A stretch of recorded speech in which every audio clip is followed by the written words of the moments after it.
बिस्मिल्लाहिर्रहमानिर्रहीम। अस्सलाम वालेकुम नाज़रीन, कैसे उम्मीद है कि आप सब ठीक होंगे और मैं भी अल्हम्दुलिल्लाह ठीक हूँ। जो मैंने ये यूनान की ढंकी का जो एक प्रोग्राम शुरू किया हुआ है उसकी ये आज तकरीबन पहली वीडियो है।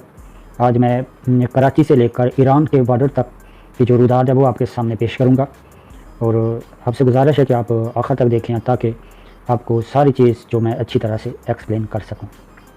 कराची तक हम जो बाई एयर पहुँचे थे तकरीबन 9 बजे हम कराची पहुँच गए थे बाई एयर। तो वहाँ से आगे जो बंदा जिसने हमें लेना था, पिक करना था, वो आया और वो हमको जो कैंट एरिया था वहाँ पर एक होटल था, वहाँ पर उसने स्टे करवाया तकरीबन 2 घंटे। उसके बाद 4 बंदे थे हम लोग और एक साथ वो जो था एजेंट वगैरह होते हैं। उसने तकरीबन 1 बजे हमें वहाँ से टैक्सी में बिठाया और एक बस स्टैंड पर हमें ले गया। वहाँ पर बहुत ज़्यादा जो बड़ा जो था वो बस स्टैंड था। जब हमें उन्होंने बस में सवार किया तो हमने देखा कि वहाँ पर तकरीबन 50-60 लड़के जो थे वो इसी कैटेगरी के थे, यानी वो सब ढंकी लगाने के लिए जा रहे थे और वो सब और कोई पैसेंजर उसमें नहीं थे, बस ये सारे लड़के ढंकी वाले थे।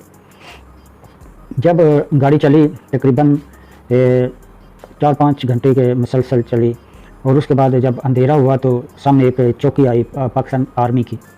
उन्होंने बस को रोका और सबको नीचे उतार कर जो है आईडी कार्ड सबसे मांगे, लेकिन आईडी कार्ड तो किसी के पास भी नहीं था।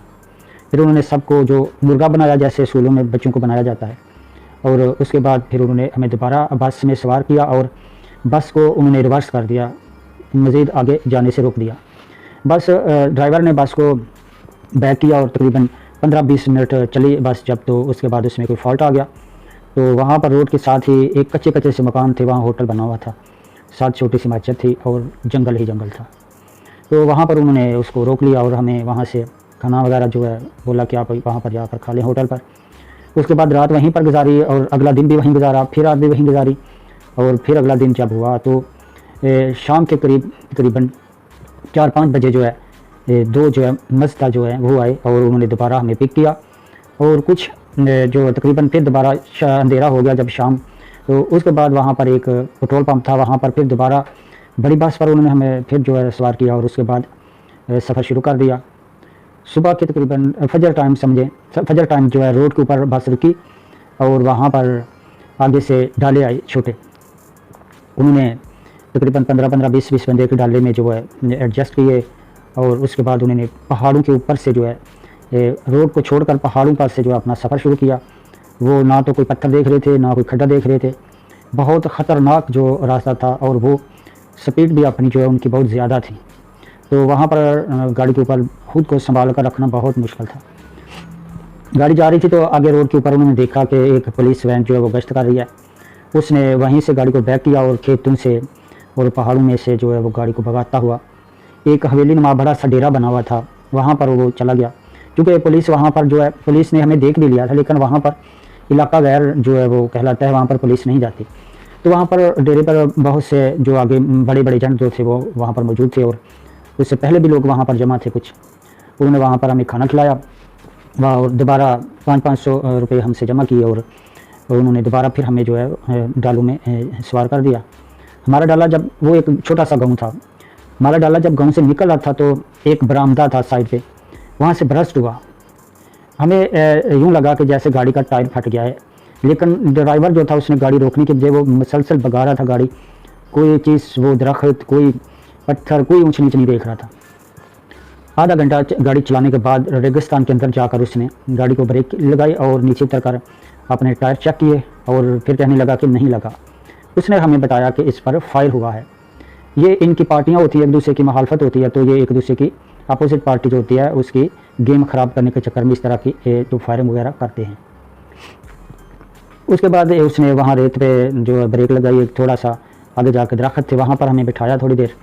तो वहाँ ऊपर से तकरीबन 6-6 इंच 5-5 इंच के बारीक बारीक से सांप वो गिरना शुरू हो गए, किसी के जो गोद में गिर रहा है, किसी के ऊपर गिर रहा है, किसी के पाँव में गिर रहा है। तो वहाँ पर बहुत मुश्किल से हमने आधा घंटा गुजारा। उसके बाद फिर पीछे से मज़ीद 2-3 डाले और लेके आए लड़कियों को। उन्होंने फिर सब ने इकट्ठा वहाँ से सफ़र शुरू किया और वहाँ आगे रेत और मिट्टी ही थी और कोई चीज़, कहीं कहीं टीले थे पहाड़ों के। तो मट्टी और धूल जो थी वो हमारे चेहरों पर इस तरह जम गई थी कि हम होंठ जो थे थोड़ा सा नहीं हिलाते थे कि हमारे अंदर मट्टी जाती थी, इतनी मट्टी हमारे चेहरों पर जो है जमा हो गई थी। तकरीबन शाम के टाइम वो ईरान के बॉर्डर के करीब पहुँचे। वहाँ जब पहुँचे तो एक जालीनुमा लोहे का जो था बाड़ लगी थी और उन्होंने उसका कुछ हिस्सा जो है वहाँ से एक कटा हुआ था। तो वहाँ पर उन्होंने गाड़ी को ब्रेक लगाया और हमें वहाँ से दौड़ कर क्रॉस करने को बोला। जब हमने दौड़ कर क्रॉस किया तो दूसरी साइड पे भी गाड़ियाँ मौजूद थी, हम उन पर सवार हो गए। लेकिन ये मैं आपको बताता चलूँ कि गाड़ी का सफ़र इतना आसान नहीं था। गाड़ी पर जितने लोग होते थे 15-20 लोग, पहले उनको खड़ा किया जाता था साथ और फिर उनको बैठने को कहा जाता। जब वो बैठते थे तो आपस में लोग इस तरह प्रेस हो जाते थे, जैसे तूड़ी की गठ होती है ना, ऐसे। यानी अगर एक एक करके बैठने को कहते तो वहीं वह लोग नहीं बैठ सकते थे क्योंकि जगह कम थी।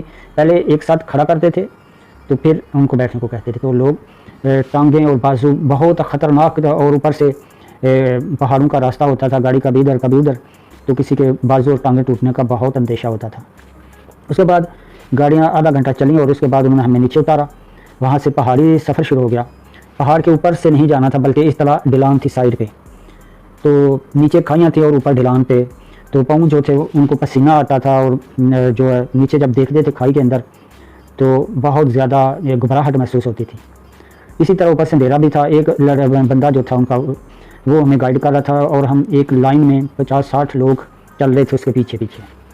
इसी तरह 3-4 घंटे तकरीबन ये पहाड़ी सफ़र शुरू रहा और उसके बाद उन्होंने फजर के टाइम एक जगह पर हमें इकट्ठा किया और वहाँ पर हमें सुला दिया।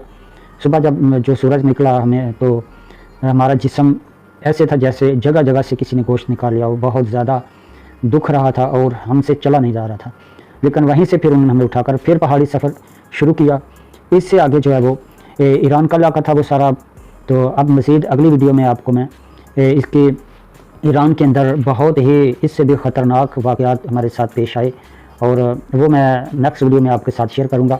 वीडियो चूँकि लंबी हो रही है और आप बोर हो जाएंगे, तो आप मेरे चैनल को सब्सक्राइब ज़रूर कर लें ताकि नेक्स्ट वीडियो आप तक पहुँच जाए। और अगर इससे पिछली वीडियो जो मैंने अपलोड की है वो अगर आप देखना चाहते हैं तो वो इस वीडियो के डिस्क्रिप्शन में उसकी लिंक मैं दे दूंगा। इसी तरह अगर उससे पिछली वीडियो आप देखना चाहते हैं तो वो उसके वीडियो की लिंक डिस्क्रिप्शन में उसकी लिंक होगी। तो इसी तरह करके आप मेरी पहली वीडियो तक पहुंच सकते हैं। तो अपना बहुत सारा ख्याल रखें, दुआ में याद रखें। अल्लाह हाफिज़।